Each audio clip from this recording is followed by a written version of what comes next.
dear beloved, Boss Mike, Cervera.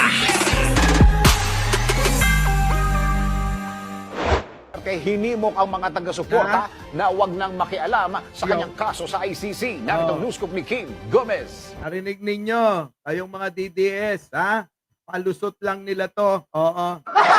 Alam nyo, matagal na dapat sinukuan nyo. Kaya lang, kita nyo naman ang nangyayari, no? Maging sa Netherlands, yung mga kababayan, etong mga ginagawa nilang pagrarally, nasita na. Sinita na ho ng gobyerno ng Netherlands ang paggawa nila ng kung ano-anong mga kalokohan dyan. Eto na. Suko na ang matandang Duterte na satanista. Pasok! Dating Pangulong Duterte hinimok ang mga taga-suporta na huwag nang makialam sa kanyang kaso sa ICC. So maliwanag, yung mga taga-suporta, lahat kayo walang matitira. Lahat daw ng taga-suporta. Tumigil na daw kayo. Kasi wala na nga, diba sabi nga natin mga kababayan, na wala na silang magagawa. Kahit na magpugi-pugiit kayo, kahit na magtatakbo kayo sa harap ng US Embassy ng hubot-hubad, ulit-ulit kong sinasabi to, hindi na makakauwi si Digong na satanista. Oo! Di ba paulit-ulit natin sinasabi yan mga kababayan na etong si Digong na satanista, abay wala na pag-asa. Kayo na lang ang nagbibigay sa sarili nyo ng pag-asa dahil sa pakikinig nyo kay Maharlika at kay Roque, di ba? Subukan nyo kaya sa akin makinig kasi lahat na sasabihin ko rito magkakatotoo at real talk yun. Laging totoo lang mga kababayan. Oo. Yung mga pinapanood nyo, kung ano-anong binabalita sa inyo. Kesyo, makakauwi na si Digong ng walang kaso, kayo naman, bunying-bunyi, Kulang na lang, patayin yung kapitbahay nyo para may ihanda kayo. Di ba? Ulitin mo, boss mo, anong kapitbahay pinagsasabi mo? Baka mamaya, isisi na naman kay Pangulo. Hindi ho. Ibig ko sabihin, magpatay kayo ng baboy ng kapitbahay nyo. Sa sobrang pagbubunyi nyo. Dahil narinig nyo kay Roque, uwi na si Digong. Thank you Lord. Sinong Lord? Sino Lucifer? Di ba? Ganun kayo. Basta makarinig lang kayo ng mga papabor sa nararamdaman ninyo, abay bunying-bunyi nyo. Kulang na lang talaga, magpapiesta kayo. Di ba? Ano nangyari? Nga. Wala. Kay Digong na, ito galing kay Sara, ayaw niyong paniwalaan Di ba? Si Sara po mga kababayan, ayaw nilang paniwalaan nung sinabi na mag-move on na lang. Ngayon, si Digong na nagsasabi nito. Bakit to kanyo mga kababayan? Siguro hindi umubra yung estilo ng panunuhol nila. Siguro tinatangka nila. Ito lang naman sa aking pansariling opinion, mga kababayan. Siguro, mga kababayan, tinatangka nilang suhulan yung ICC. Hindi ho parehas ng bansang ito yung Netherlands. Doon ho, hindi nila kailangan ng pera nyo. Hindi kailangan. Dito kaya nyong gawin yun, yung panunuhol ng kung sino-sino. Pero doon, pakipatay naman. Diba, mga kababayan? Wala, hindi umubra. Kaya ngayon, mga kababayan, sige na. Wala na tayong magagawa. Yan na lang yung pinakahuli nating pag-asa na pwede ba nating bayaran ng bilyon-bilyon.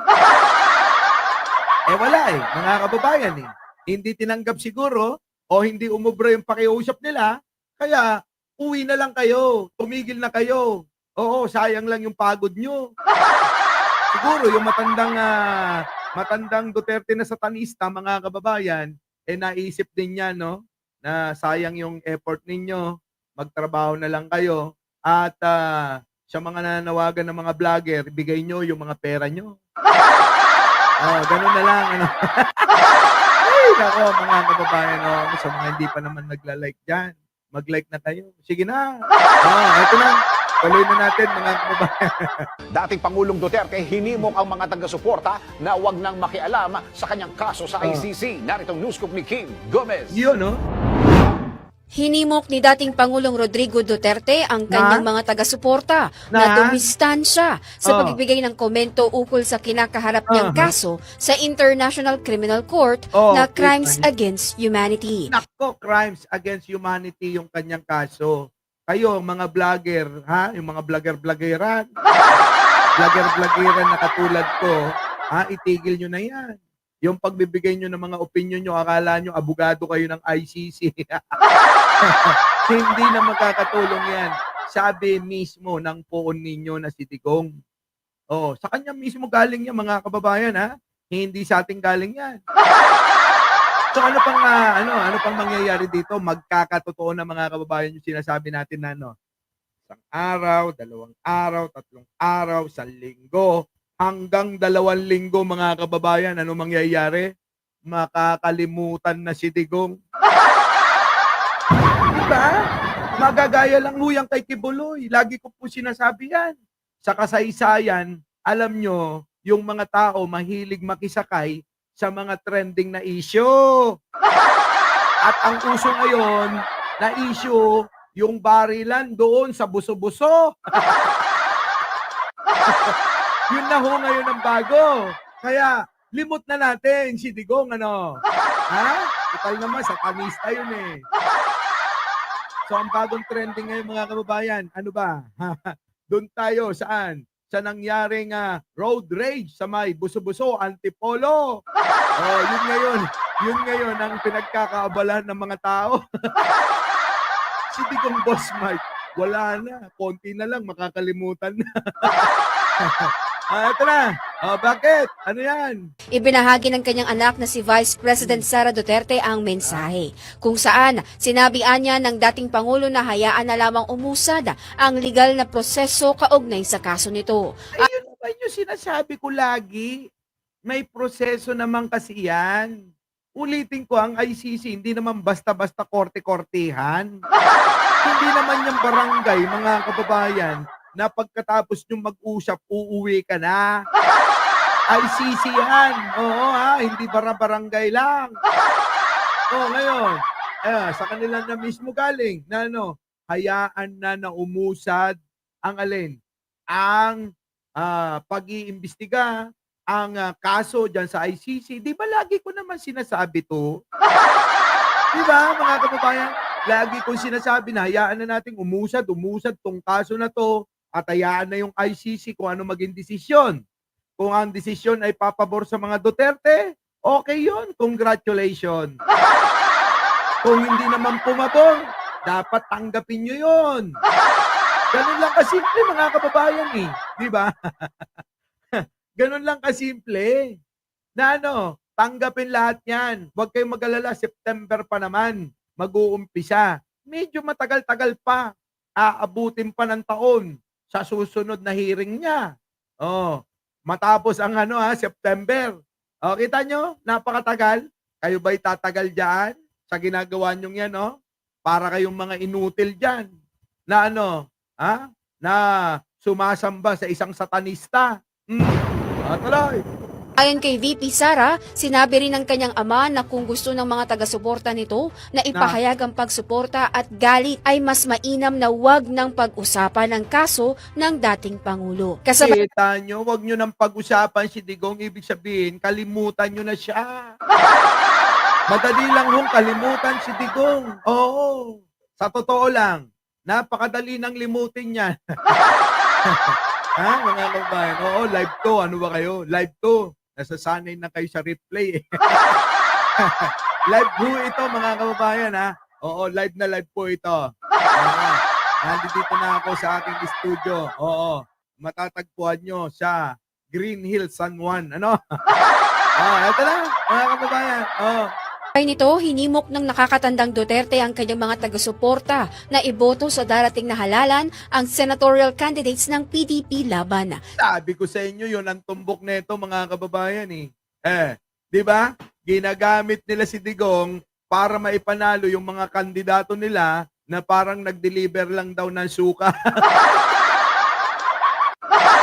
Ano yan? Ay, nako. Oh, kita nyo mga kababayan ha. Eto, mga kababayan, i-chismis ko lang sa inyo. Kasi updated si Jen Angeles sa nangyari doon. Saan?